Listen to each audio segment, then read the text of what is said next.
Okay, welcome to all, the one that are participating here in the Zoom call and the one that are listening on Facebook.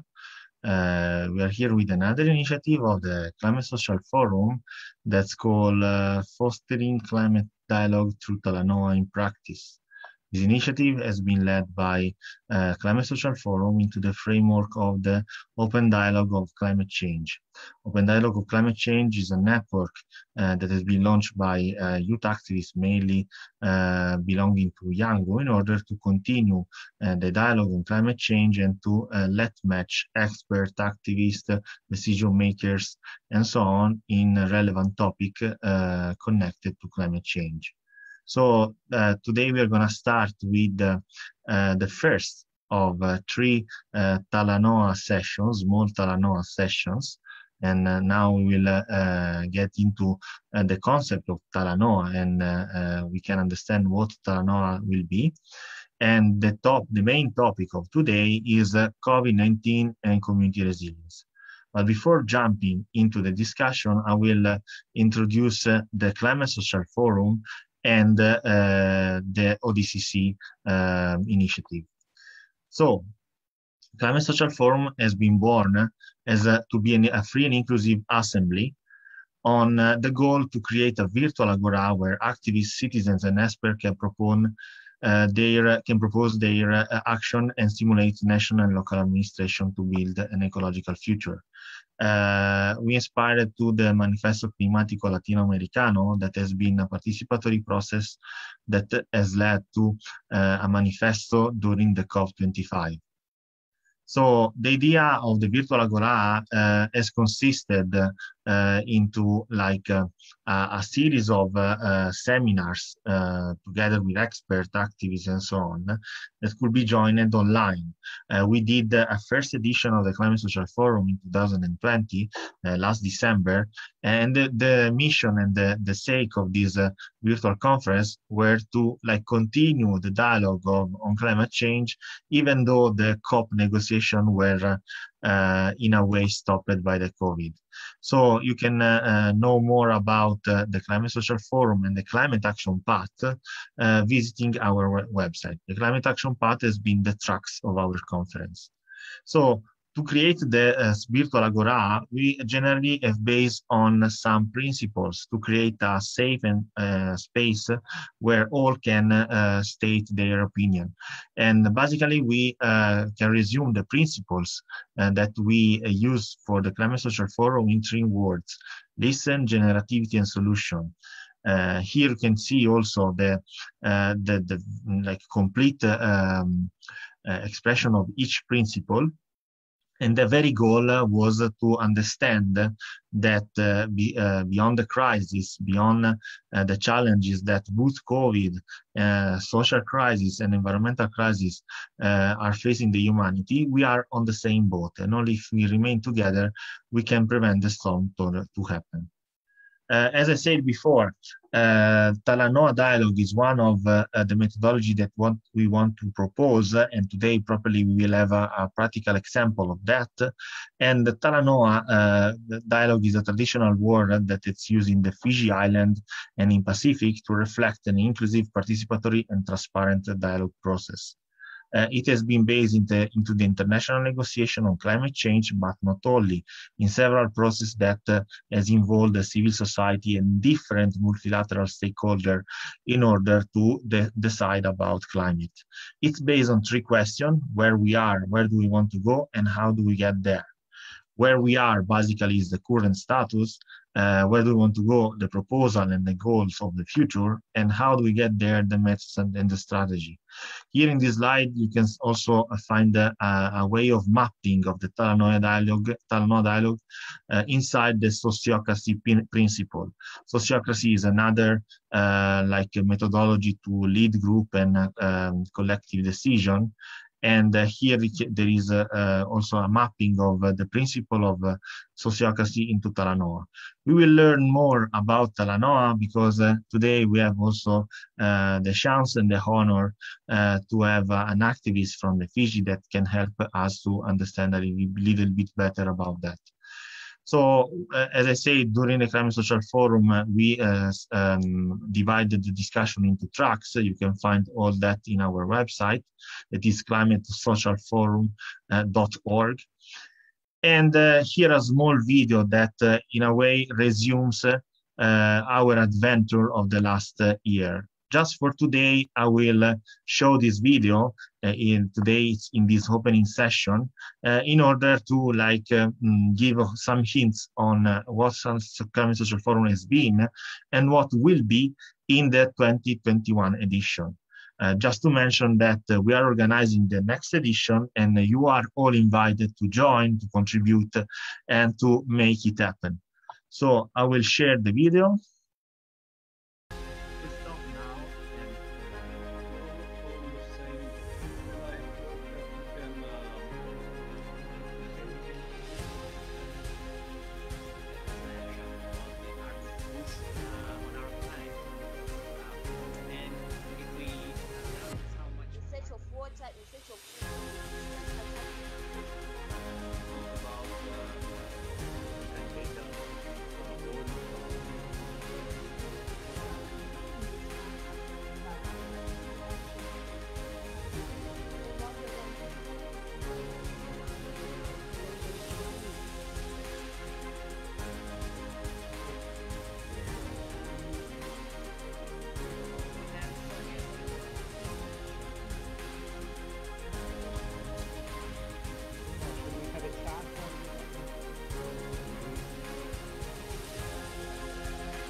This was a small video that resumes the 1 week of event in which at least 70 speakers has alternate on the floor of the Climate Social Forum, and more than 15 associations has contributed to make it happen.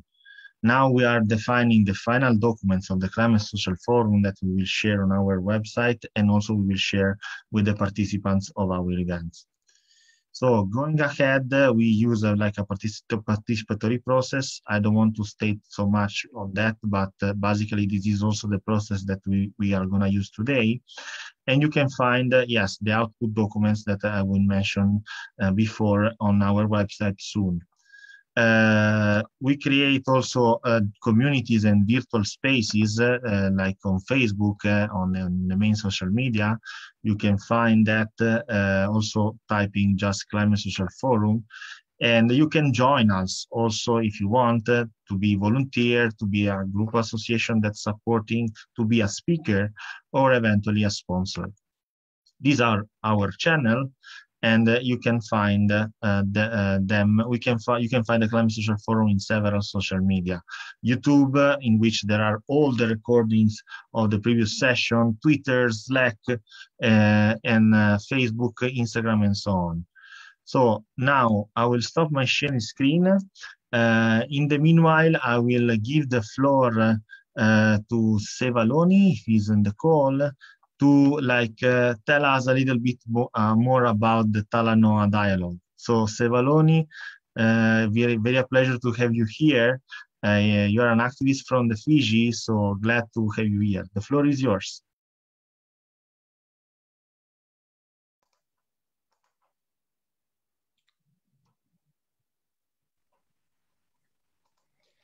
Thank you very much, and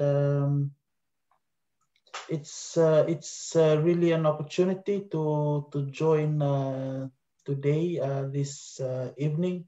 It's just about 12:30 a.m. On a Sunday morning here in Fiji, but it's so glad and exciting to be able to join this social forum. And again, we would like to thank you for the invitation, Domenico, and it's really appreciated. And it's also good to note that we are using the term Talanoa in this discussion and as well in this forum. So just to give a bit of background and context, what Talanoa means. Talanoa basically means it is defined in different ways here in Fiji and in the Fijian context. Firstly, it would mean the dialogue. Also, it could mean telling stories. It could mean sharing an opinion, or at the end of the day, what it means is at the end of the Talanoa, or at the end of the dialogue, or at the end of sharing stories or sharing your opinion, is to come to an agreement or to a consensus of what you are discussing or what you are talking about or what you are sharing in terms of whom you are engaging with. So sometimes the Talanoa dialogue or the Talanoa term is used in the Fijian context, usually when it comes to solving some difficult problems or difficult issues. Sometimes when they are not solved in various forms, and one of the way that it is often solved in the Fijian context is through Talanoa, which is to talk about the problem or to talk about the issue with the opposite party or with whoever you are engaging with, or with whoever that we are engaging with. So the Talanoa term is used widely in the Fijian context, particularly in the traditional Fijian villages or in the communities, and it's part of the Fijian social context where, for example, where community members come together and talk about different issues or problems to be able to arrive to a solution or to an agreement that would contribute to solve towards that particular issue or towards that particular problem. And the Talanoa usually works. It has proven to work in the Fijian context. And that is briefly what the Talanoa is defined, or what it means in the Fijian context. And it is also used widely not only in Fiji, but across the Pacific.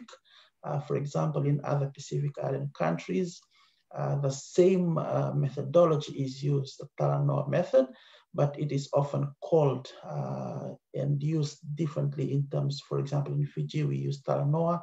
It's called Talanoa in other Pacific Island countries. They have their own term of using it, but we all use the same process of the Talanoa dialogue, not only in Fiji, but also across the Pacific Islands. And we believe that this is something that has also been introduced, particularly in the climate space. We know in the previous COP meeting, it has the Talanoa methodology has been widely adopted. It has been used, and it is one of the best way and method that has been adopted in the Fijian communities, but not only in Fiji, but even across the Pacific, in terms of how it can contribute to coming to an agreement or to a consensus to contribute to solving a particular issue or a particular problem. Thank you. Thank you to you, Sevoloni, for sharing this traditional knowledge from the Fiji, and I think that we can very learn from the local knowledge of Fiji, but not only from local knowledge all around the world. Before starting, just a mention, as I said, to the Open Dialogue on Climate Change. You can see that the Facebook page of Open Dialogue on Climate Change. This is one of the initiatives inside this framework, but there will be also many, because many different groups of youth activists has joined all around the world and has organized a session like this. So let's start then with the session of the first part of the session, that will be a panel with relevant speakers regarding the topic of COVID-19 and community resilience.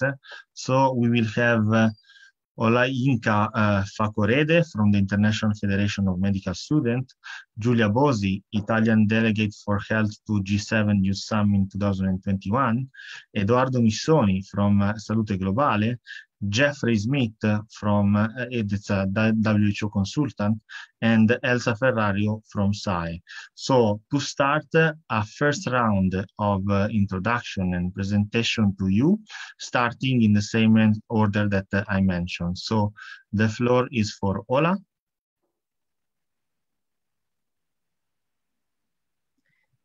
Hi, everyone. Thank you so much. My name is Olayinka Fakorede, so you can just call me Hola, and I am representing IFMSA, the International Federation of Medical Student Associations, which represents 1.3 million medical students all around the world. So I represent IFMSA as liaison officer to student organizations, and I also have a focus on infectious disease and antimicrobial resistance. I was previously program coordinator for non-communicable diseases in IFMSA. And then I was IFMSA's External Affairs Regional Assistant for Africa region. And during that period, I represented IFMSA as part of the advisory team for Global Climate Health Alliance Regional Consultation for Africa. I am also currently a doctor already, and I am a medical doctor. I am an intern at a teaching hospital in Nigeria currently. I've also represented IFMSA at different conferences like the World Health Assembly, ECOSOC Youth Forum, Global Youth Summit, and so on and so forth. I'm very passionate about public health perspectives of infectious diseases, of non-communicable disease, and also its relations to climate change and health, and also the social determinants of health. And I'm a very strong advocate for meaningful youth participation also in different global health discussions. So yes, thank you very much for inviting me, and I look forward to the discussions. Thank you. Thank you, Ola. So the floor is to Giulia. Hello, everyone. My name is Giulia Bosi. I'm 28 years old, and I'm a PhD student at Sant'Anna School of Advanced Studies in Pisa, Italy. But I'm here mostly today because this year I was appointed as health delegates to the G7 Youth Summit, which is the official youth engagement group for the G7. So our role as youth delegates was to represent the voice of the youth of G7 countries to the G7 leaders, essentially. And I graduated in law from University of Bologna, and I have a Master of Law from Christ's College London. I work a little bit in Geneva, in Brussels, and I volunteer in South Africa and Peru. And my particular area of expertise is the right to health, access to healthcare, and in general, international human rights law.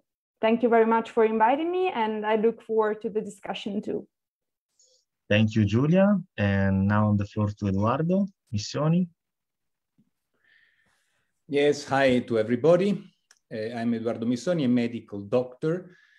Currently, I am a professor for global health and development in a number of Italian and international academic institutions, mainly in Italy, in Mexico, in Geneva.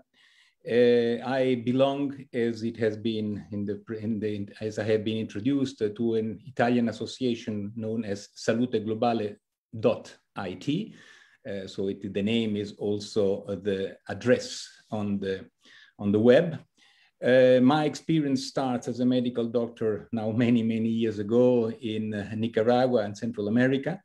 And since then, I've gone through becoming a UNICEF officer in Mexico, and later on a health advisor for some 15 years at the Italian Ministry of Foreign Affairs for Italian Development Cooperation, where I became in charge also for Latin America and Sub-Saharan Africa, and representing Italy at WHO, and therefore following all main global events, including chairing the G8 expert group in 2001, a famous Genova meeting.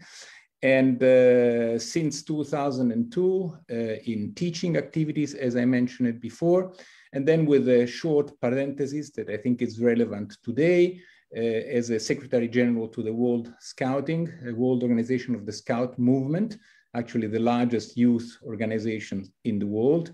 And this, I highlight this because my interest for youth involvement is very high. And obviously, I think that this needs also to be introduced in education at all levels, including higher education. So to end, I would expect from this meeting and from all this process that we are really able to reflect on where we are and to imagine what I call a paradigmatic shift to a new society which leaves consumerism behind and thinks of people first. Thank you. Thank you very much, Professor Missoni. Now the floor is to Jeffrey Smith.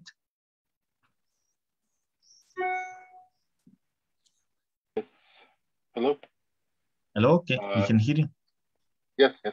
Hi, so I'm a consultant with the World Health Organization. I in health team on science communication, mostly involved with community engagement and air quality monitoring. I support other organizations as well, and I do pro bono volunteer advisor work as well for those who would like to better communicate how air quality and health, as well as social determinants, as the earlier speaker had mentioned, how it all comes together holistically and does, of course, air pollution.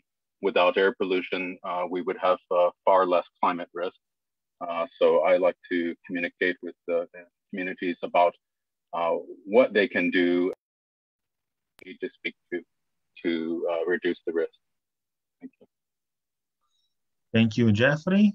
And now let's go to Elsa Ferrario. Elsa Ferrario is from SAI, the Council of Ecumenic Churches.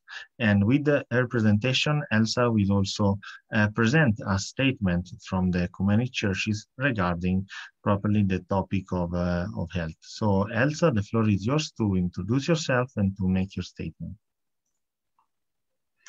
Thank you a lot. Good afternoon. Hello. My name is Elsa. I'm responsible for the Milan group of SAE, Secretariat for Ecumenical Activities, an interconfessional association of lay people for ecumenism and dialogue, starting from the Jewish-Christian dialogue. Thank you for the invitation, and congratulations to Domenico and the organizers all for having created this amazing meeting. I'm very glad and honored to be here with you all.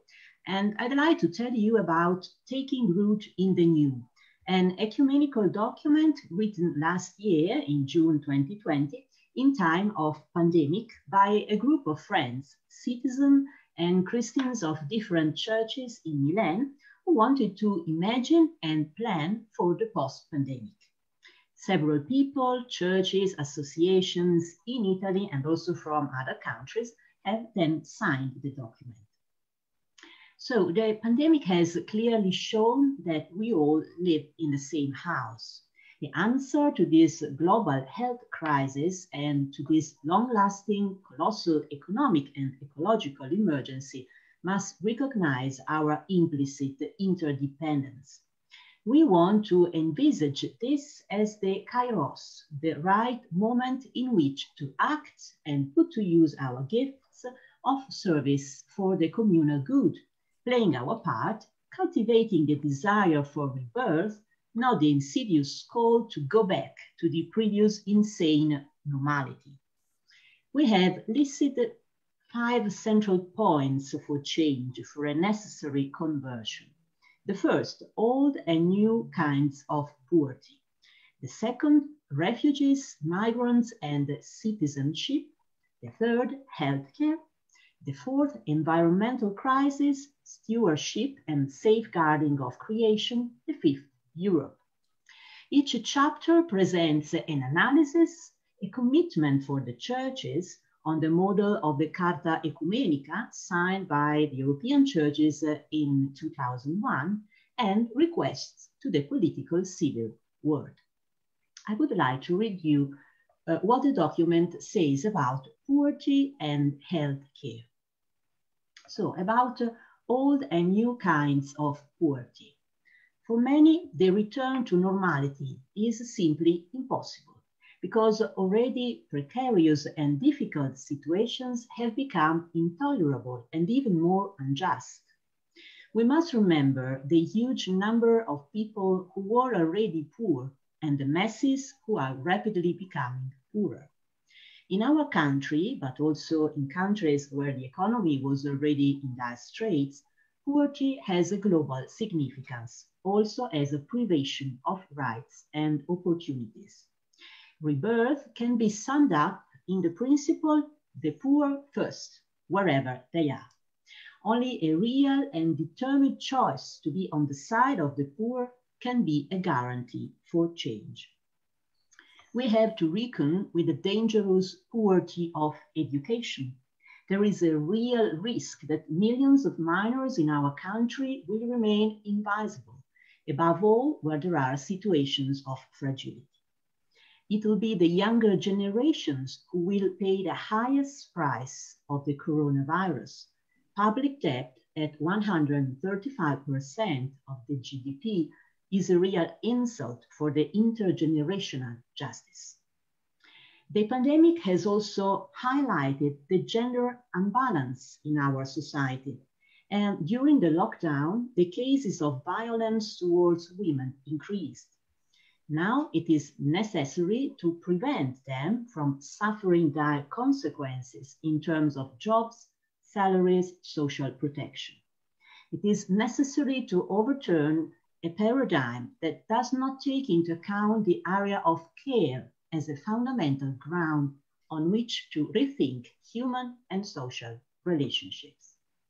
The territorial differences, income, medical care, welfare, education, homes, mobility, internet, have increased, not only between the north and the south, but between the center of cities and the suburbs, between urban and rural parts of the country, between different cities within the same region.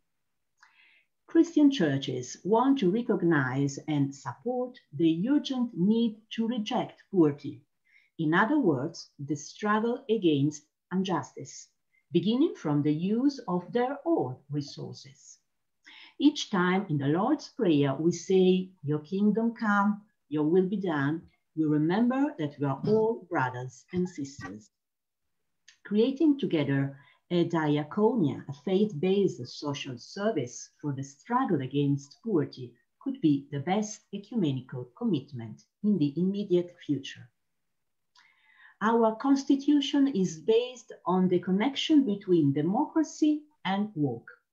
We ask that the state as a whole reorganizes its own resources and restores a balance, above all with a fair tax systems, so that the basic needs of each individual are recognized. We realize there are risks to a welfare culture and the pitfalls that this can cause with new forms of dependence.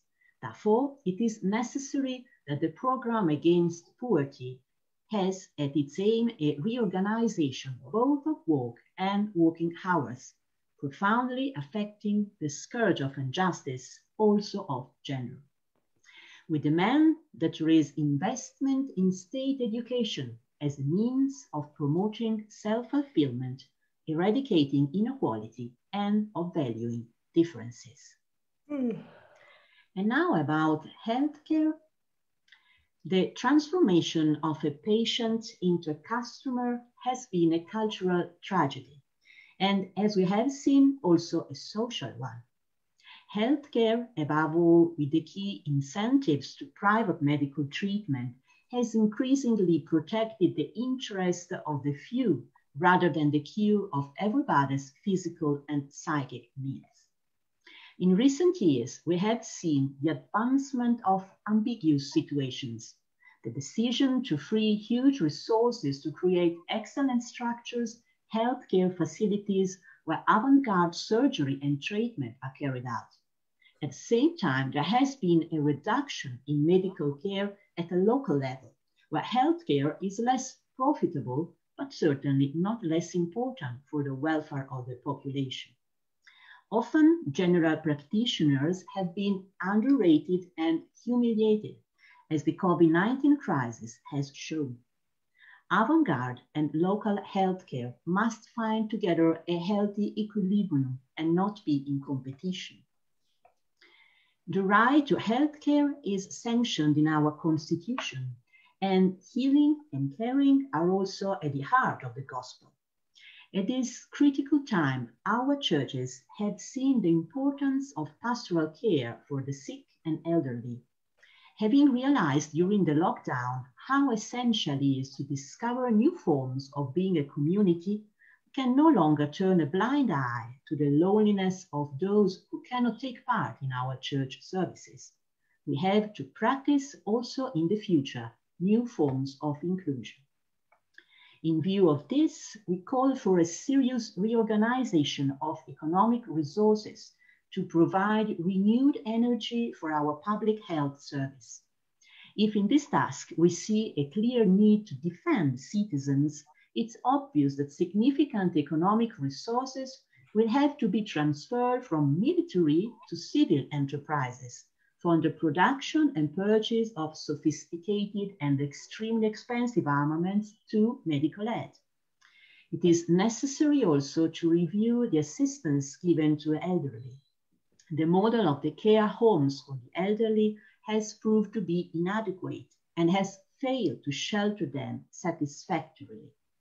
It would be better to think of innovative solutions at home, or of smaller and protected communities, or of less overcrowded care homes ready and able to deal with emergencies. Thank you for your attention. We will be happy if you want to read the document and send us your considerations. We are preparing a second edition, updated, and we are grateful for every contribution that will be sent to us. To receive the complete document, to sign in if you want and send your comments, you can write to the email address I indicate in the chat. Thank you. Thank you. And this is like the book that Elsa has used to state the position of the community churches. And now let's go into the questions for the speakers. And I will start with the first question, as I will remind that the question is open to all the speakers, and you can respond in the same order that you presented to the question. So the question one is, I think, very introductory. And in your opinion, regarding the speaker, how COVID-19 can be linked to environmental stress and climate change? So let's start with Ola. Please, let's stay in 1-3 minutes for the responding in order to let the opportunity to all the speakers to give their statement. Okay, thank you very much. Okay, so how COVID-19 is linked to environmental stress and climate change. So I feel like this particular question, so many people have thought about it, like so many questions have been raised since the outbreak of the COVID-19 pandemic. There's been numerous questions concerning the interaction between the occurrence of the new pandemic, the new infection, and COVID-19 and climate change. And really, I would like to maybe classify it into 3 different points: the human activities, the comorbidities, and the effective healthcare system. These are like the major factors we can talk about when we want to link environmental stress to COVID-19. and when we want to link COVID-19 and environmental stress and climate change together. And first of all, human activities. Of course, it's not just now, it's not just for COVID-19, but even in the past pandemics, for example, the SARS-CoV, the MERS-CoV, even epidemics like Ebola, and even Zika, we have realized how much human activities have actually contributed in the transmission of these infections. And what are the human activities I'm talking about? I'm talking about increased urbanization, globalization, habitat destruction, things like live animal trade and all of that. They have increasingly contributed to transmission of infections, and also particularly now COVID-19, of course, which is also a zoonotic disease. We have also realized that these human efforts have caused increase in the transmission of COVID-19, because, of course, if you think about it, the population, the urbanization, all of those things have contributed to increase in the transmission rate of COVID-19. And also I will talk about comorbidities. And what do I mean by these comorbidities? Now, comorbidities such as, let's say, respiratory tract infections and let's say cardiovascular diseases also. Some of these diseases generally have, not some of these non-communicable diseases, they have a link with climate change. They have a link with air pollution and all of that. And so now they already have a link with climate change. But now with the emergence of COVID-19 again, there is now like there's not like increased susceptibility of those people with comorbidities to COVID-19 infection. So in this way, we can also technically link COVID-19 with climate change. We can link it together. Now, the effective health system, and now what I was going to say about this is that, now, of course, we're already moving forward with the climate change discussions and all of that. But with the pandemic now, there's a lot of shift of focus. Of course, we understand, because we all now want to work on the recovery plans and making preparedness for, well, probably the next pandemic or the next set of epidemic and all of that. But now we focus more on the vaccination, the COVAX facility, and of course, we talk a lot about the ACT accelerator and all of these things. We never talk about climate change or its effects on climate. So we have now kind of like driven back from the progress we have made in the past, because we have neglected climate change issues. We have neglected it. And this is because of the pandemic. So I would say, in my own opinion, these are the three major points we can talk about when we want to link the COVID-19 pandemic to climate change. Thank you. Thank you very much, Ola. Julia? Thank you, Ola. Actually, I'm going to repeat some of the things that you said very briefly. So I think that climate change and pandemic are, of course, connected, but the problem is not only about the pandemic, it's in general about global health. So global health and climate change are connected. And just to make some example and building on what Ola just said, if we think about, for example, about global warming, we know the fact that animals are moving because they're trying to hit it to the poles, and in moving, they meet other animals that maybe they were not supposed to meet. And so the sharing of germs, or the fact that pathogens can find new hosts is there. And deforestation leads to the same outcome, because the habitat is lost. And so again, animals move and migrate and meet other animals. So I think these are just two examples that make clear that climate change and global health are strictly connected to each other. The point is, what do we do about that? So from a policy point of view, and I think as Ola was saying, the problem is that usually health policies and environmental policy are two separated things. And this is an issue. There are very initiatives in this sense. For example, I think that the idea of the One Health approach promoted by the World Health Organization is a very good one. So it's important to tackle environment, but also animal health and human health all together. The problem is implementation. So I think that I conclude here. I would say that the connection is there. So global health and climate change. What do we do about that? We need to create holistic policies that tackle both of these two issues together. Thank you. Thank you, Julia. Now the floor to Professor Missoni. Yes, thank you. Actually, I'm very happy that both Julia and Ola introduced the issues in a very systematic way. When we speak of global health, actually, we are really speaking of the relation between the globalization process and health, which includes some approaches which have been recently defined as planetary health, for example, putting the focus more on the environment, or One Health, putting the focus on the need to understand the animal world, the plant world, and the human world. So as Julia correctly said, I mean, there is this connection, which is very important. And therefore, the disruption of the ecosystem, which is produced by human activity, is really what has strengthened the link between the animal world and allowed what we now all know as a spillover.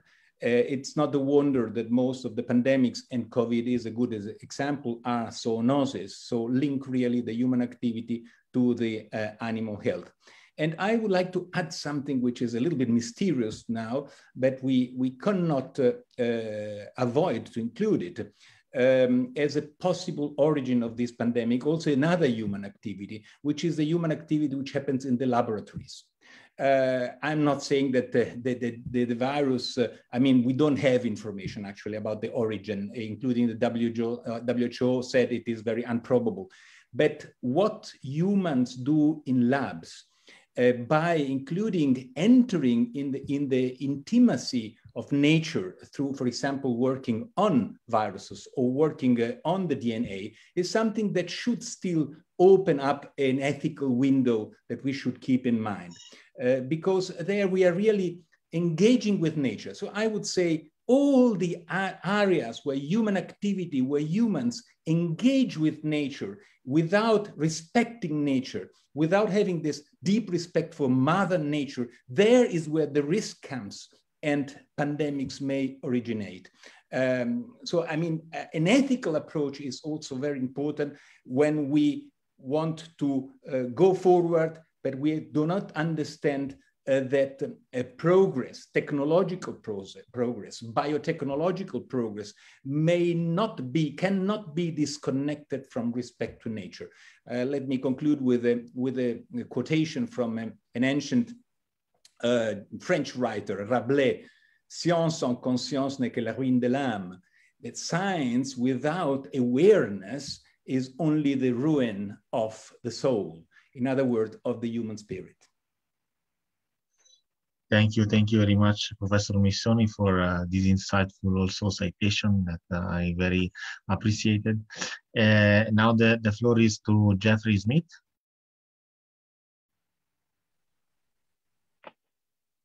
Okay, yes, thank you. So yes, connecting climate change and COVID-19 and public health. So there have been some studies where Max Planck Institute looked at a large amount of longitudinal data, as well as the Harvard T.H. Chan School of Public Health. The Max Planck Institute estimates that perhaps 15% of all severe COVID-19 cases could be attributable to air pollution, air exposure to air pollution. And we know that it is the most vulnerable communities, regardless of the country that we're in the world, that are exposed to the greatest amount of air pollution. The Harvard T.H. Chan study had concluded that in the United States, you were 8% more likely. So given the relatively low air pollution levels, measuring air pollution based on particulate matter of mass concentration, but measuring that, even there was an 8% increased likelihood if you were exposed in your community to regular long-term higher levels of air pollution.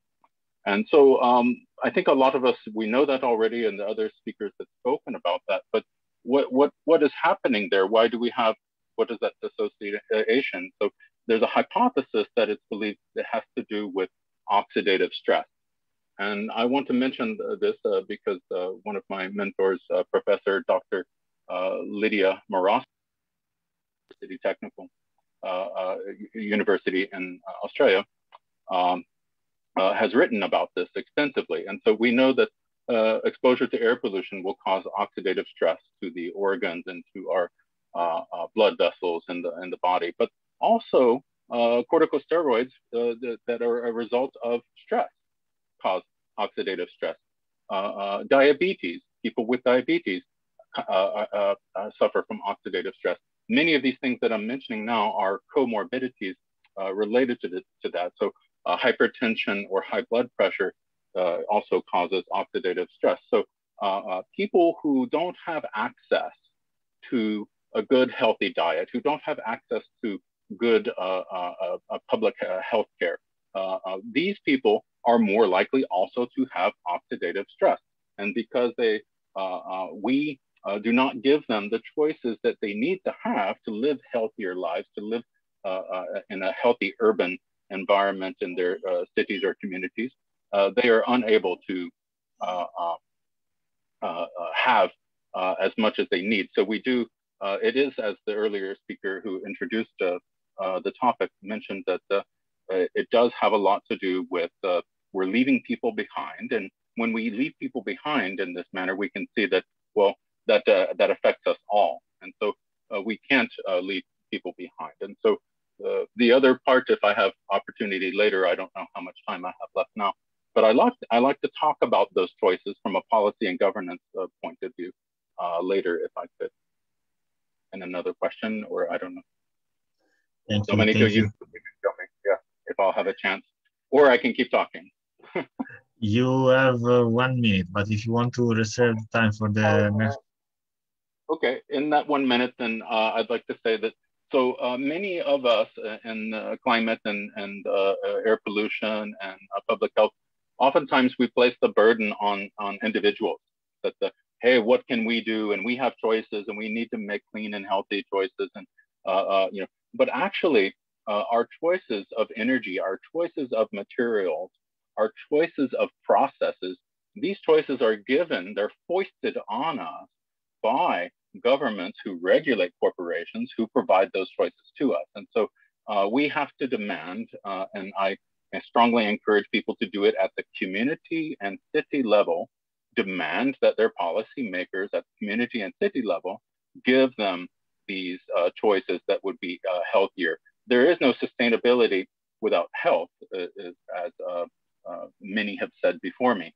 And so we can't have this divorce thought of between what is sustainability and what is health. And, you know, it'd be nice to have sustainability and health. Dr. Gina McCarthy has mentioned this a number of times. We can't keep having health excluded from these policies. And when we do, this is where we end up in situations where we're not managing this in community. Over. Thank you very much, Jeffrey. And you give me the chance to go to the next question that's probably related to community. And to all the speakers, in your opinion, how can you define community resilience and how different stakeholders are responding to make communities more resilient to global crises like COVID-19 and climate change? So starting with Ola.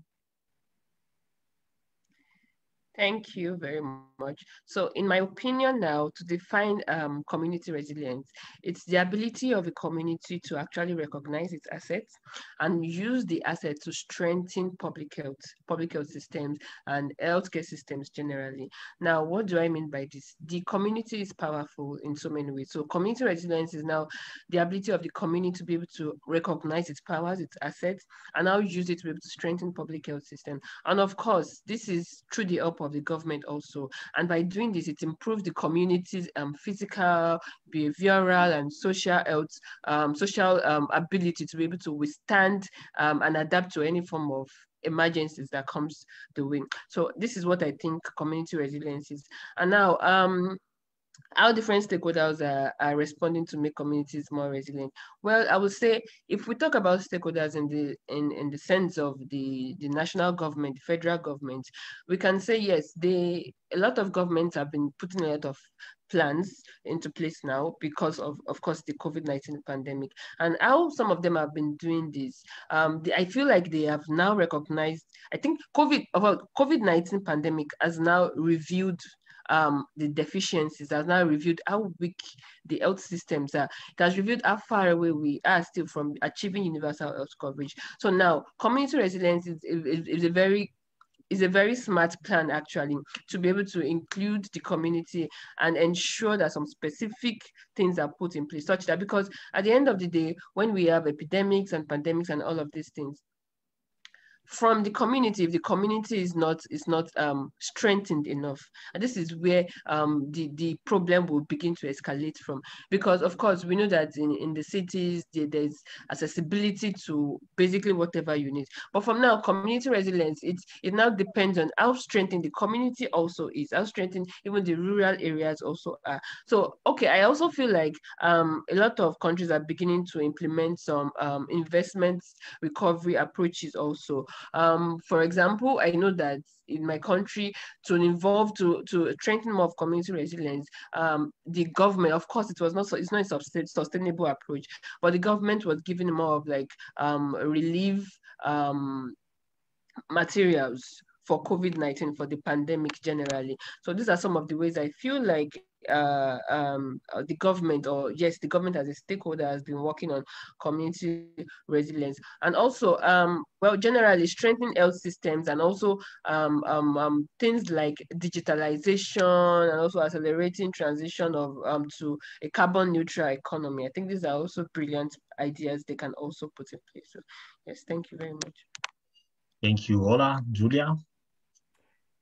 So for me, as Ola said, community resilience, it's this ability that the community has to respond, to recover from a particular adverse situation.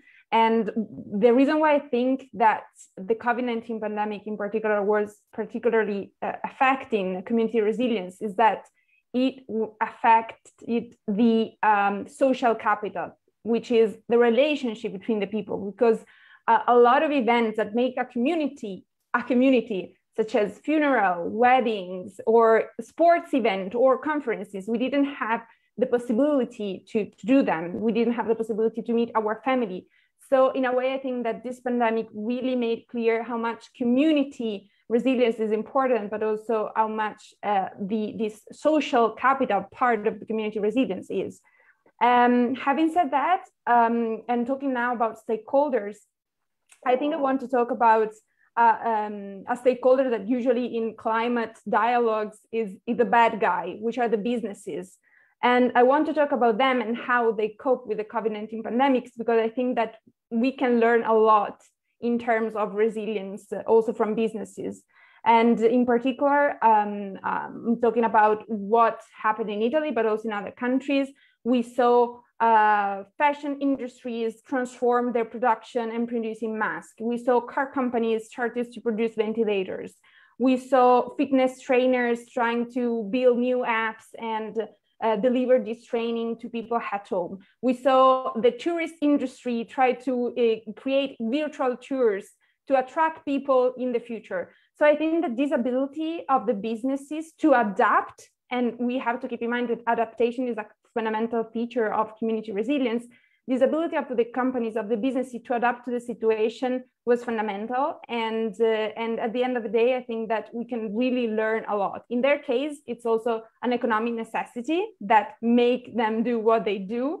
But the creativity, this sense of adaptation that they show, I think this is what also community in general should learn to do. And with this, I finish. Thank you. Thank you, Julian. Now to Professor Missoni. Yes, when I think of a community, I think of a territory. I think of a village, if you want, or a city, a neighborhood. So for me, its community is really something which is where everybody knows each other or somehow helps each other. I think that we need to put the focus for resiliency on a deep change in the way we organize our human relations to help this proximity into an economy which is based, and a lifestyle which is based on solidarity, on increasing human relations, on being prepared together to face the challenges of this and future pandemics. It is based on education to a new way of living together, exchanging information, and changing goods and services in the best way. If we have this strength at the real community level, that is where I understand community health leads, then we are prepared also to change wider the society as a whole. And we need to reinforce. I understand the role of the private sector, and I appreciate indeed what has been done in this new movement. But we cannot only leave it to, you know, the new opportunities for the economy. We need to build a new, different economy, which is friendly to nature, which understands that we have to recover values. I think this society is not resilient or has a high risk of being unsustainable because it has abandoned the values which are the pillars of humanity. Thank you, Professor Missoni. Now the floor to Jeffrey Smith.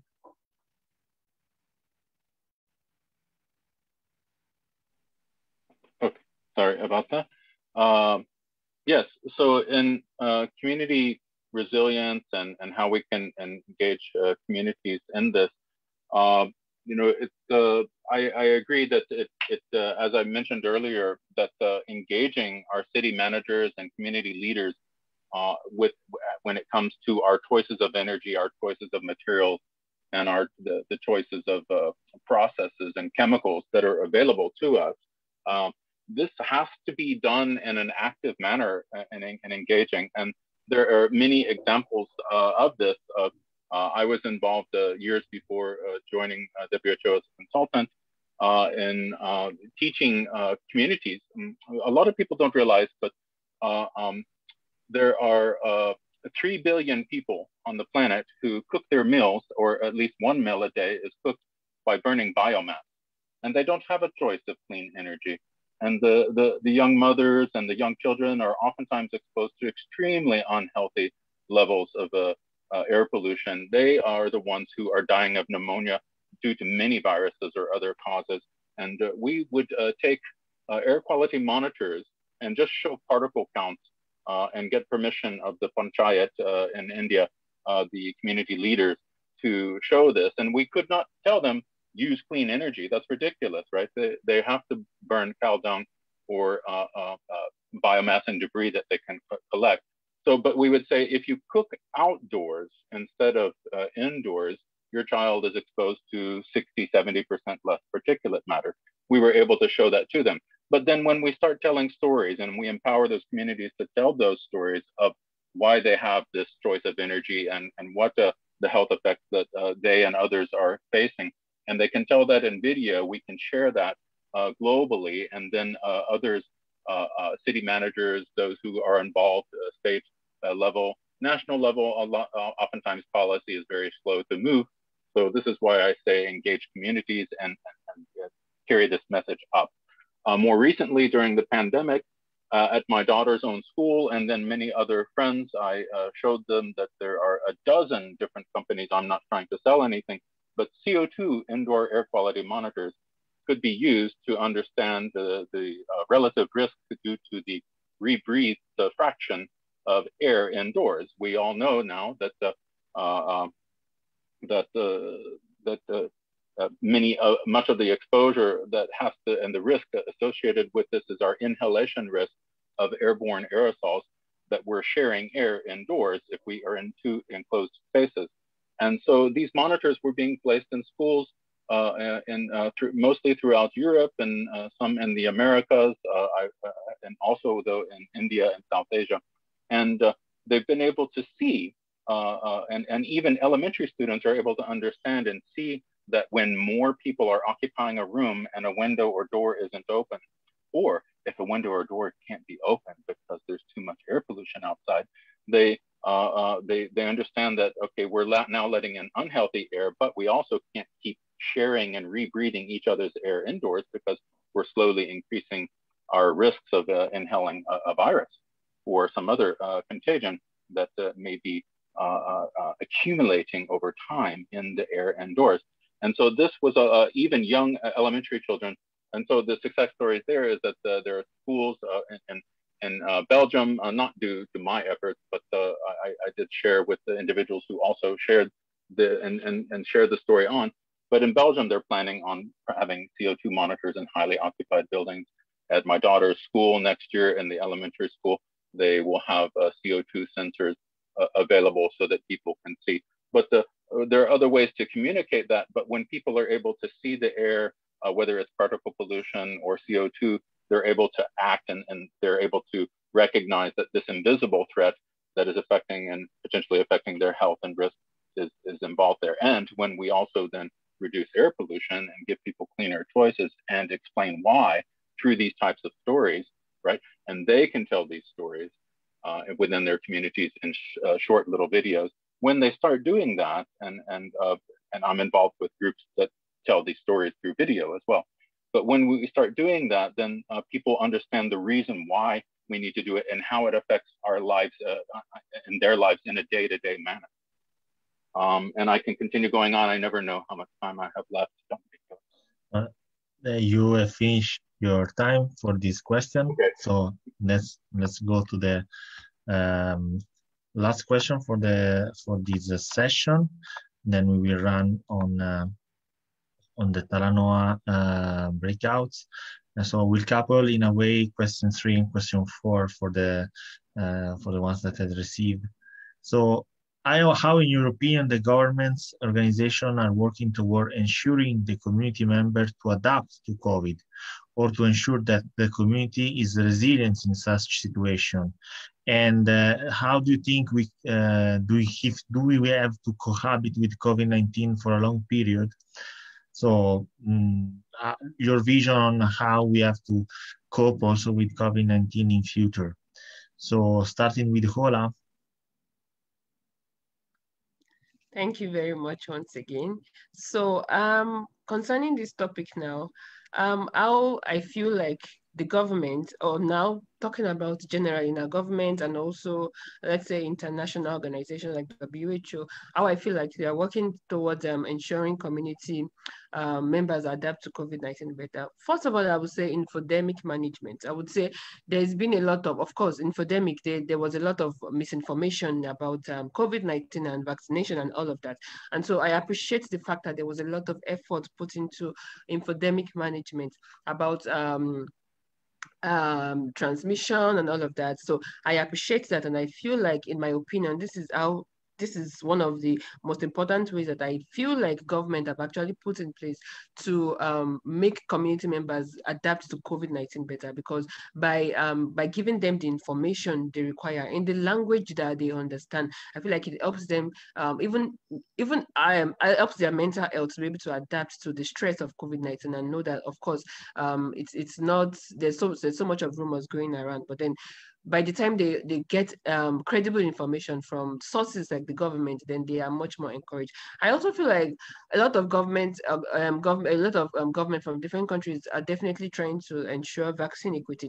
At least that's what they said from the World Health Assembly. They just completed World Health Assembly.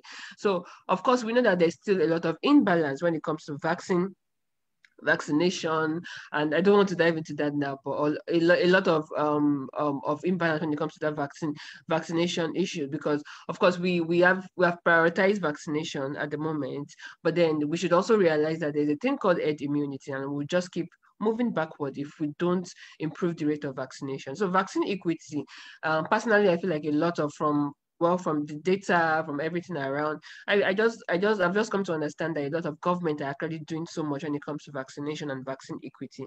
Now, another thing on the part of the WHO and also the member states is also the pandemic treaty. I feel like that's a lot of effort. The proposed pandemic treaty now, I feel like it's a lot of effort from their end, and I just hope that this comes out really well. And I just hope that from this pandemic treaty, they also take a further step to involve youth and also to ask about the opinions and inputs of youth on how to better be able to prepare, the better preparedness plan for future pandemics. I feel like this is one part I want to see more when it comes to that. I think a lot of governments are not doing well enough when it comes to building a society that is resilient and environmentally friendly. Now, I think they should put strategies in place to involve more young people in this, because now, speaking from the perspective of a young person and from IFMSA, we have many young people all around the world doing amazing initiatives, amazing activities that would help people cope better with COVID-19 pandemic, and also to ensure a more community resilience. And so this is why I feel like more young people should also be brought to the table, at least representative from different organizations, so should be brought to the table to be able to give input. Of course, inputs collected from young people from all around the world. So these are my few opinions about how the government has been working to ensure community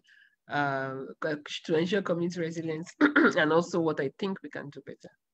And about the last question, I think we don't necessarily have to live with COVID for a long time, but I think we will, because I feel like there's still a long way to go. I personally feel like COVID will be around for a while.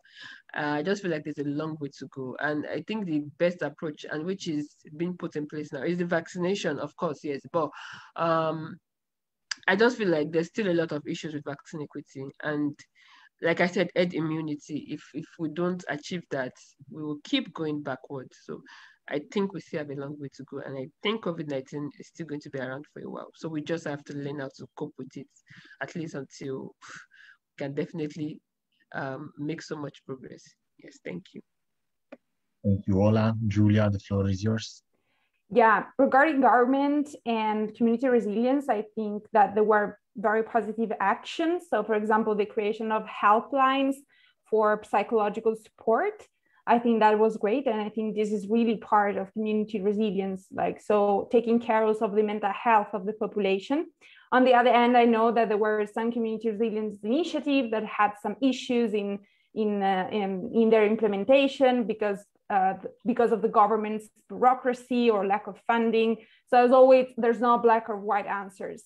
What I think the next steps should be are the fact that we should think in terms of preventions. Also, when we talk about community resilience, there are ways to improve it also before the disaster, before the adverse situation happens. Secondly, I think we should start local. So already from our municipalities, but also from the relationship we live, as Professor Missoni was saying before. And finally, as Ola was saying, I'm very, very happy to say that I really believe the youth should be more involved. I just came from this experience of the G7 Youth Summit. I met hundreds of young people from all over the world ready to do something, to be involved, and youth really want to speak and have their voice heard. And I think they really have great ideas. So I think it's time for the government to really listen to the youth. And with regard to the last question, so if we do have to cohabit with COVID-19 for a long period, I don't know, it's not my area of expertise. What I know is that we are going to live with the consequences of COVID-19 for a long period. And this is going to affect future generations. For this reason, and with this I conclude, I think that what also Elsa was saying before, we need an intergenerational approach, an intergenerational justice approach in the politics. And this is not science fiction. For example, in Wales, a few years ago, they have created the Future Generation Commissioner. There is this role, and this commissioner has a role to ensure that the decision of politicians also look at the future. So what is the impact of this decision for the next generations? So I think we really need to start to think in these terms. Thank you. Thank you, Julia. Professor Missoni. Unfortunately, both the world and countries were unprepared to this long foretold pandemic. And then the answer came, and we are living under a dogma, which is a vaccine will set us free. I don't believe that a vaccine will set us free. A vaccine is a useful tool if appropriately used and if efficacy and security may be well demonstrated. and we are still living in experimental phase, as we know. The issue is, I think, that it's truth that will set us free. It's our respect for nature that will set us free. It will be involvement of the community that will set us free. And therefore, we have to really to ask our authorities, both at the world level as well as national levels, to open the debate, give space to an open scientific debate, to understand what can be the alternative solutions with creativity. Why we are not focusing on looking into what primary health care can do, how we can face this and future pandemics at the local level through our local resources. I think there must be a very strong emphasis on how the community can work together, working on the prevention, as we were saying before, in going into what is called the primordial prevention, changing lifestyle, changing consumption, reducing our emissions, understanding nature, not running for a restart and economic growth, and for this sacrificing everything else. This is the wrong principle. If we want to be resilient, then the state, the public authorities need to support a change, a paradigmatic change. This is what we are lacking. We always say nothing will be like before, but I'm afraid that everything will be like before and even worse if we think that we can find biotechnological solutions to a problem which is a much wider systemic issues. So we have to face the systemic issue. And there we need the collaboration between the communities at all levels and the authorities understanding and involving the communities. We are risking also very much in this situation with this dogmatic approach on issues of human rights. In many countries, we have seen how this crisis has been used to impose some kind of models, especially authoritarian approaches, and this is very risky. Because to face a pandemic, we obviously need medical resources, we obviously need pharmacological resources, but we need first and over everything else, human resources, and we cannot suppress those human resources. We need an open society. We are losing issues that has been conquered in the past about human rights, and we are highly risking just to face in the name of restart of economy, in the name of the pandemics, to lose those human rights, civil rights that we have conquered in the past. And that will make our communities more resilient. Thank you. Thank you, Professor Missoni. Jeffrey Smith, the floor is yours. Yes, thank you, Domenico. Yes, I completely agree with the Eduardo, Professor. So, you know, a lot of the issue is that, you know, so much of the data that's required that we know we need in order to allow community leaders and city managers and state officials and other policymakers to connect the dots and of how these choices that I described earlier impact their communities, is that information is not made available. And I believe that in a large extent, oftentimes this is purposeful, and it's because it reveals the weaknesses, and it reveals, you know, who we are leaving behind. And so I don't know that any of us had said it you know, previously, but you know, this what this pandemic reveals, perhaps if anything, is that we do actually have an environmental justice issue. We have environmental and injustice issue, and this is all related, as I've mentioned earlier. There a great deal of comparing of populations, even within cities, even within states. We're able to see that communities of color oftentimes are denied, you know, equity in this sense. For example, in many countries of the world, their schools, for a large part, are funded in part with property taxes according to home values. Of course, this means then that there are many schools that would not have the proper maintenance or ability to filter the air or exchange the air, as I mentioned earlier, working with schools about placing sensors so that they have an idea, because they don't have a mechanical ventilation system. They need to know when they should crack a window open or a door open to get cross ventilation, just as we built the 19th century hospitals with cross ventilation. ventilation and many years ago. So these types of lessons can't be lost, and we have to have laws that require the data to be, if it's health data, to be anonymized and sanitized and then made available and open so that researchers, and then also we can engage with, there's big community movements that we've all been involved with of having access to open data, and that open data allows people to understand and correlate and associate and see how it affects them and their community on a map in the neighborhood where they live. So I've already mentioned air pollution exposure, but there are other things like social determinants of people oftentimes who can afford certain housing can only afford housing near road traffic, and so this zoning oftentimes will drive literally pollution sources near poorer communities. There have been communities in parts of the United States, in Louisiana, for example, where actually incinerators of waste were placed and zoned next to poorer communities of color on purpose, because they had an idea that these people are less likely to complain or have the political acumen and power to complain about that. So this is a social determinant that is actually then, in that case, not something that's being neglected, but is even purposely done. And there's also many cases of neglect that I don't have time to get into. Another thing to mention, though, that as well, as I mentioned earlier, having access to good, healthy diet means that you're having a healthy diet, which helps your body have less impact due to that oxidative stress. And so you need to live in a community and city that it's safe for people to walk and cycle in. You need to live in a community.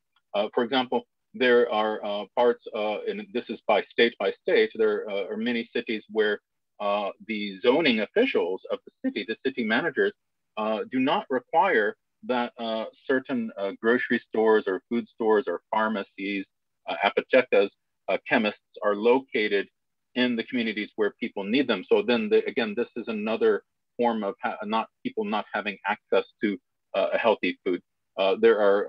We've documented where in another group that I'm involved with, not WHO, but we've documented where you might drive for miles to get to a good, large enough grocery store where there's a choice of, let's say, healthy vegetables and fruits that someone could buy affordably.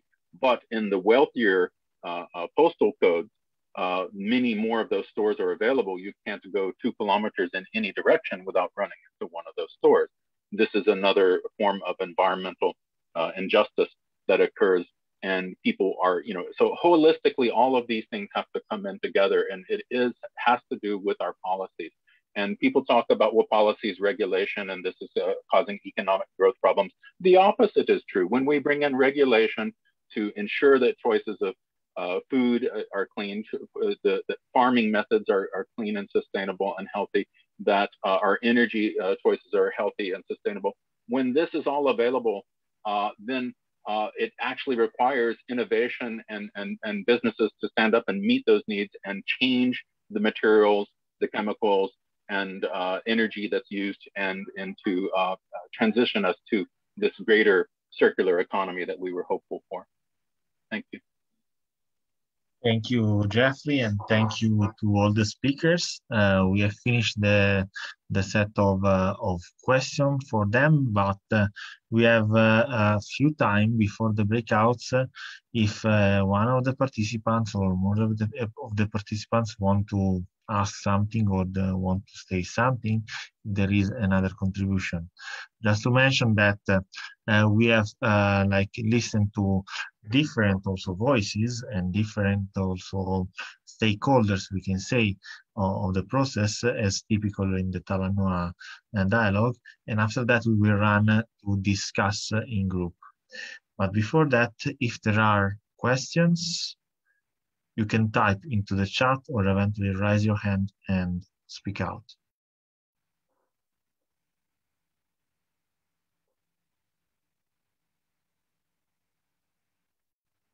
Okay, if there are no questions, thanks again to all the speakers. It has been really an amazing and a very valuable discussion. I sincerely appreciate all the intervention, and I think that we get a lot of insight on the main topic. And now I will start with the breakouts. Some technical notes about the breakouts. As I said, will be divided by regions. So as I start the breakouts, you can choose your region and join the breakout.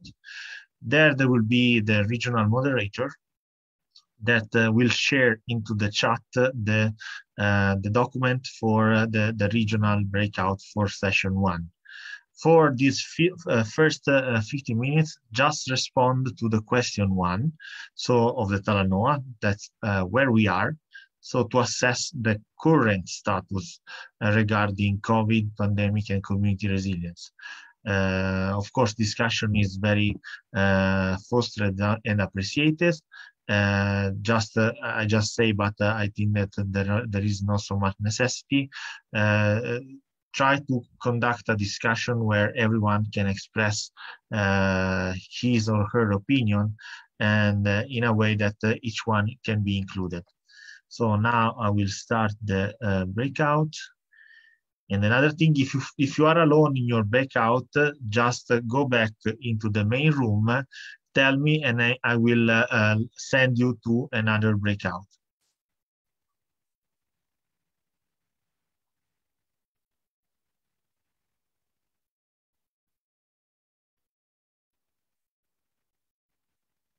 So now I think that you can choose your breakouts. If not, just tell me.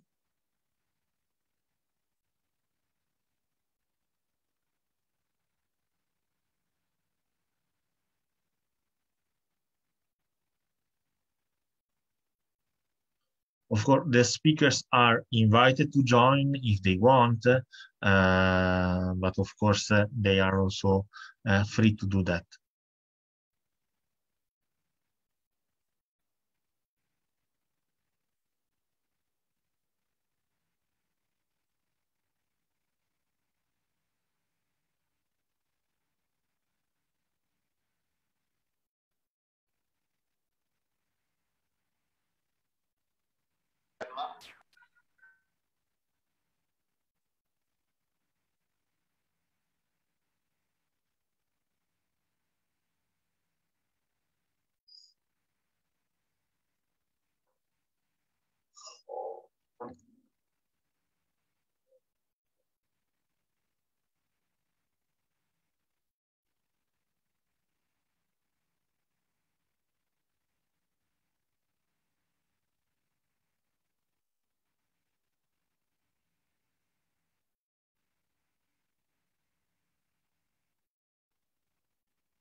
Okay, here we are back. Now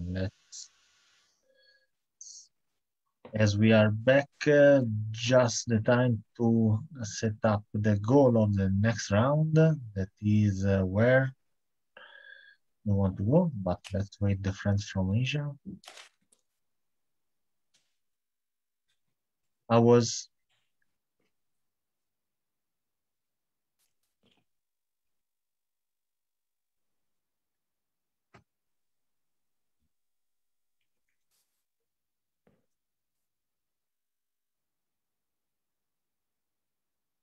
okay, we are all back.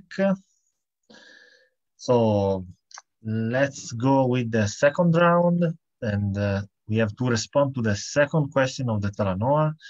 That is, where do we want to go? So our goals and proposal standing from the current status maybe. And as usual, 15 minutes. You can join the same room as before. And let's go. I will open the room.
Welcome back. Okay, now we are all back. Let's go with the third round. Just remember to take notes of your discussion, also because then we will go to the final document of all these three tables. The third round will be on the third question of Talanoa. So how do we get there? So methods and strategy. I will go with the breakout. 1, 2, 3. Let's go.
Okay, welcome back.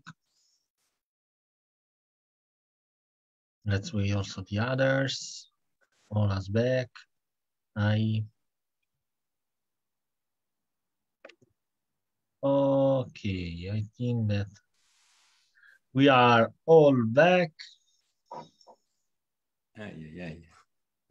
Okay. So how was intense, I guess. Intense. Yes.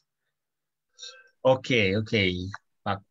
Now let's see what's happened during this Talanoa discussion. So now for you have to decide a spokesperson. I think that you have just discussed it into the breakouts.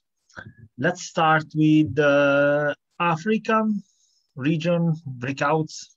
If you want to, you can also share the screens if you want regarding the document.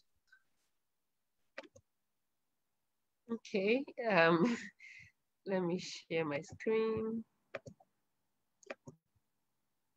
Yeah, okay, so hi everyone. Myself and Pauline, we're in the breakout room for Africa. And yeah, we started by talking about where we are currently now. So where we are now is that the COVID-19 pandemic has led to loss of jobs, because a lot of people in Africa are not government. There are so many people in Africa that are actually not government workers. They earn a living by their daily sales. They're like petty traders and all of that. So during the pandemic, at the earliest hours of the pandemic, and during the lockdown, they couldn't have like a source of living. They had no jobs, and even those who are government workers, even there are some private, not government workers now. There's some private institutions that had to lay off their staff members at the earliest periods of the pandemic. So it led to a lot of loss of jobs, and then the inequalities became more pronounced. We were exposed to a lot of insecurities. There were a lot of there was increased rate of crime, increased crime rates at that particular period, including gender-based violence, including also violence on children, because children were out of school, and so they were stuck with guardians that would abuse them and all of that. So yeah, this is like where we are. And yes, it also exposes that it's exposed how vulnerable our health system in Africa is, and how further behind we still are from achieving universal health coverage. Then also it's exposed how bad the climate change problems in Africa are, and also worsen them. And this climate change problem, they are usually not prioritized even before the pandemic. So now causing even more adverse effects and making it more pronounced, making us more aware of the problems we have when it comes to climate change in Africa. Now, it has also led to decreased accessibility to basic healthcare services. Now, I remember that even personally, I remember that I have nephews who could not get vaccinated at the earliest period of the pandemic. They couldn't get vaccinated because the hospitals were closed down, the immunization centers were closed down, so they couldn't get their regular vaccines, not COVID vaccines, now their regular vaccines for say 6 months, say 1 year. They couldn't get it because, well, there was no access to basic healthcare services like this. And yeah, that was a major problem also. And there are so many children who are out of school. There's also been increased number of street children in Africa since the pandemic, because of course they have to earn a living, and they were out of school and they had to assist their parents in earning a living. Now, where do we want to go now? What exactly do we want? We want a more structured approach to community disaster resilience by the government. We want to get to a stage where we trust our government enough to be able to have a well-structured approach towards our community disaster resilience. We want our communities to be resilient enough to be able to mitigate against some of these risks of the pandemic, of infectious diseases and its transmission. Now, we also want we want to have a society. We want to get to that stage where we can proudly say we have a society that is resilient and that is environment friendly. We want we want the empowerment of social organizations in the communities. We want social organizations. We want non-governmental organizations to be empowered such that they can even encourage the government can encourage private-public partnership. And so yeah, these are some of the things we want. We also want the involvement of youth. We also want the support of youth organizations with initiatives, because we believe youths are very innovative. So we want them to be supported. We want the innovative abilities of youth to be harnessed, and we want them to be involved in the strategic approaches towards building community resilience. We want engagement of communities or neighborhood preparedness activities. We want our health systems to be more strengthened by also digitalization, because digitalization is also a major problem in Africa. We haven't really achieved that particular level of digitalization as other regions. So we want that, and we believe that this would also help in strengthening health systems. We also want that while ensuring preparedness plan for the pandemic, that the community is inclusive in the plans. We want the community to be very, very much inclusive in the preparedness plan for future pandemics and epidemics, such that even the community health extension workers or just general members of the communities can be very much involved in trainings, in preparedness, in identification, and all of that, and even infodemic management trainings. Also, we want there to be a policy change to include protection and provision of adequate health services to the vulnerable, because if those of us that are even privileged could not access basic medical healthcare services during the pandemic, how much more the vulnerable, how much more the refugees and the internally displaced people. So yeah, we want this also. We also want vaccine equity, and not just this COVID vaccine. We want every form of vaccine. We believe it's a human right. We want vaccination and immunization equity, even to the most vulnerable people. Now, how do we get there? These are some of the points we think we can approach towards getting there. We want a policy change, and not just changes in policies. We want actual implementation of the set policies, because there are a lot of policies, really. There are a lot of policies that are in place, but they are not being implemented. So we want to see actions. We want the implementation of the set policies. Also, ensuring resource and manpower preparedness for future health emergencies. So manpower preparedness in the sense of the health workforce, yes, and even the resources that we need. So we want everything to be properly prepared for.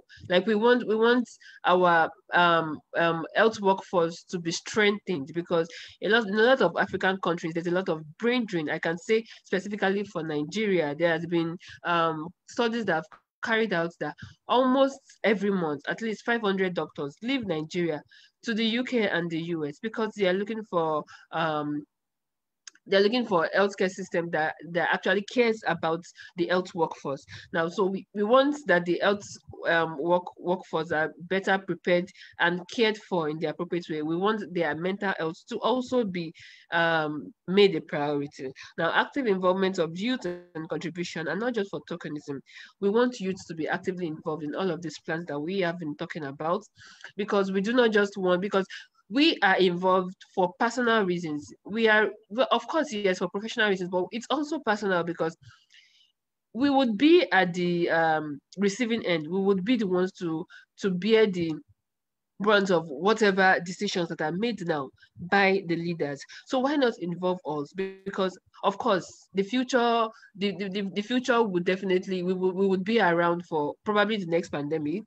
And so even when the very old leaders are long gone, we would be around. So we need to be involved in the planning, in the processes. We need to learn now. We need to actually contribute our own quota now.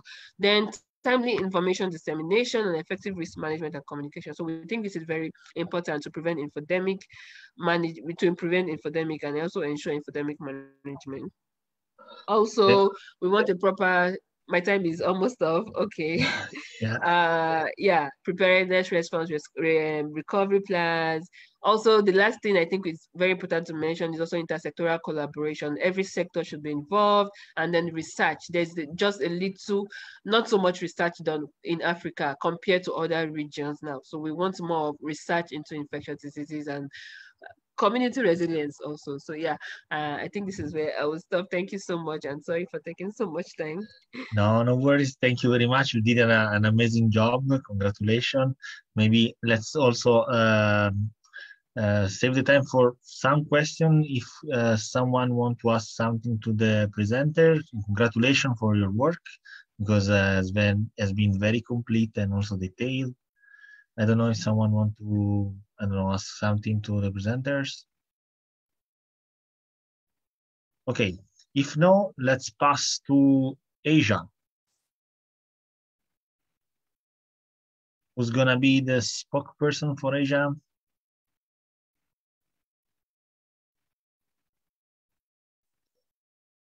Dohir, Jean. Yeah. Okay. Yeah. Sorry. Okay. So Jin and Dohir and I, we spoke for some time. I don't have what I need to share my screen right now, but yeah. So we discussed, what are some of the practical barriers to affecting the changes, and that many of us in academia and researchers and scientists, Dohir had brought up that point of what that needs to be done, many of the actions that need to be taken. These are not actions or interventions, right? For example, for cleaner, as I have mentioned before, cleaner choices of energy, cleaner materials, or clean materials, clean energy, so cleaner and clean, right? We have to be able to communicate to the policymakers what needs to be done, and so that is a big part of how we get there. And so there are many a note's been made here by Jen. Many countries of the world, they don't have access to analyze the data, and so what I had mentioned there, that as we're talking about our emissions, and the zoning that's involved in protecting poorer communities. I mentioned again the blue map that was used successfully to create additional capacity that government agencies did not have. And so that was communities working together with city managers and state managers to affect change in their communities. And so let's see, where do we want to go? Dohir had said that, as a student, he had noticed that, that they could join, more students can join the climate change movement and engage in just these types of dialogues as we're doing today. I had mentioned, as far as where do we want to go, it is again, there are many impediments that to how much we can achieve, and so that we actually need to communicate from a bottom up, from the communities to the city and state level, the actions that need to be done, that we or that we see that it can be done, but that also has to involve everyone, right? So again, academia, researchers, community leaders, leaders of NGOs who know where improvements need to be made, that holistically, again, when something is sustainable, it is improving health, that it is reducing climate risk. And so communicating, Dohir's point was if we communicate what these are, we need to be better at the awareness raising and communicating to the policymakers. But he also made another point that we also need to be better able to communicate. He gave an example that the projects that he's involved in right now are waste management and segregation, so that organic wet waste in many communities, when they would go in, oftentimes they're not as successful because a lot of what they might be communicating oftentimes includes scientific issues and things. And so that terminology that may not be known by many of the community leaders who are responsible for perhaps ensuring that wet waste is segregated. And I gave an example that I had noticed that in India, what was oftentimes communicated at the community level was simply speaking in plain language. And this is something that Dr. Tedros has asked, that he wants WHO to move into a direction of communicating to communities in plain language and not just communicating to health ministries and other ministries, right? And so how does that benefit in Dohir's situation in Indonesia with wet waste management? Well, we can take lessons learned and share these stories and the Telangana principles that by explaining in plain language that, well, we have seen situations where we have tested mothers and the breast milk of mothers and the babies of mothers who are living in areas in proximity, as I spoke earlier, environmental justice, where can they afford housing? Maybe it's too close to that waste management facilities. And so these mothers are inhaling and breathing the plastic that melts when the wet waste, the organic waste, heats up and the methane and fires occur and melting occurs of these plastics. This creates dioxins and furans that then have been found in breast milk of mothers and children. No one wants their children exposed to these types of neurological, nerve damaging agents and unhealthy. So they need to be, the city managers need to know that people can't live that close, but this also gives those community leaders who might be responsible for waste management, they have a story of knowing what the actual cause is. We don't need to talk to them about sustainable development goals and circular economy and all these jargony things and climate co-benefits with health and things like that. These people who are wondering where their next meal might come from next week for them and their families because they've lost jobs or there's an economic slowdown and they're making less money than they normally would. These people aren't thinking about the climate risks and these long-term risks. They're thinking about where their next meal may come from in the future. And so when we then communicate to them what actions they can take to reduce risks that are clear and present danger to their health today, then this is where we can make effective change. Thank you. Thank you very much, Jeffrey, and congratulations also from the ASEAN Regional Breakout Room. So let's move to Europe. So I don't know who's the spokesperson to Europe. Me. I can talk about what we talk about during these breakout sessions. Okay. So I don't know. Do you want me to share the screen, or you can share? Yeah, that would be great. Yeah, if you can share. Sure. Just one moment.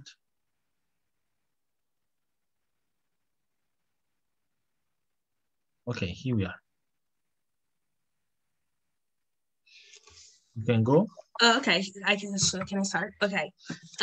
So in the first breakout session where we talk about where we are, we had a conversation. We start with the Professor Professor Missoni, which he spoke about how the society is based on consumerism and how the society is all, you can say, the society is focused on making profit have more, you can say, more power. So he was saying that we need a pragmatic change, as also said before. And as also Elsa said, continue with what the professor said before, she said that we have reached the lowest point, and it seems like the reality is, it isn't normal, it's abnormal. And she said that the society is sick and we need to find a cure. Because as we all know, with this pandemic, the society, we were aware of the fact that we cannot go back to our usual lifestyles. So we need also to get out of this, we can say, mentality, and we need to, we can say, change direction. And also from, we can say, a youth perspective, as Julia said, among the youth, we are also, you can say, acknowledge the fact that inequalities have been more highlighted also with this pandemic. So as she also mentioned from her experience with the G7 Youth Summit, she said that even when like talking even with the leaders, the fact that most of, we can say, the need to talk in a way that was more economic center, more talking more about the profits and we can say the business itself.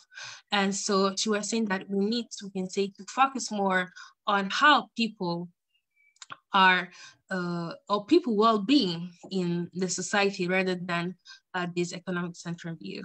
Then regarding the where do we want to go, we, as the professor also kick off with the conversation, it was saying that we need also, as you mentioned before, we need a complete revision of the society, which is based more on just and fair values, equality, the sense of human as a human being, and also, as you can say, living as a community, so living together and sharing together.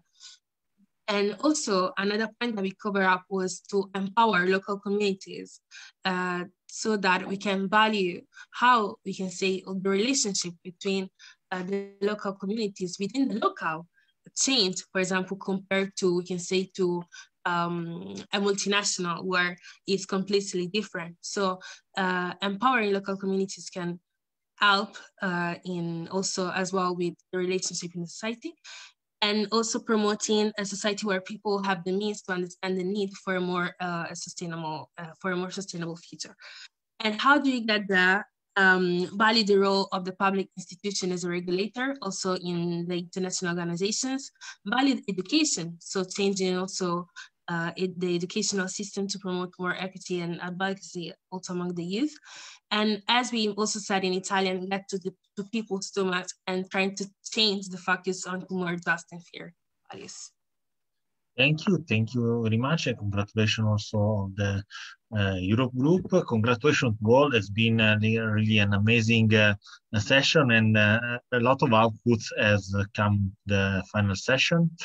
So now we're going to close this table, and we are waiting for the next one that will be in almost half an hour regarding the climate and disease. So you are all invited to join. We will change topic, but we will happily same lead at Talanoa.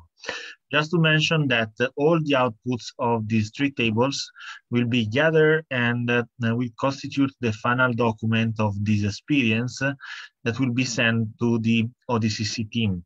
But not only, we are going to discuss also the Climate Social Forum. Maybe we can also present these documents together with the output documents of the Climate Social Forum during the pre-COP events that we will gonna have on 26th of September. We will acknowledge about that in a further communication. But in the meanwhile, thank you very much to all. Thank you very much, especially for your patience and your engagement. Thank you very much to the speakers that have joined the discussion and give valuable contribution. And see you to the next table and to the next time. Thank you very much to all. Have a nice day. Bye-bye. Bye. Thank you very much.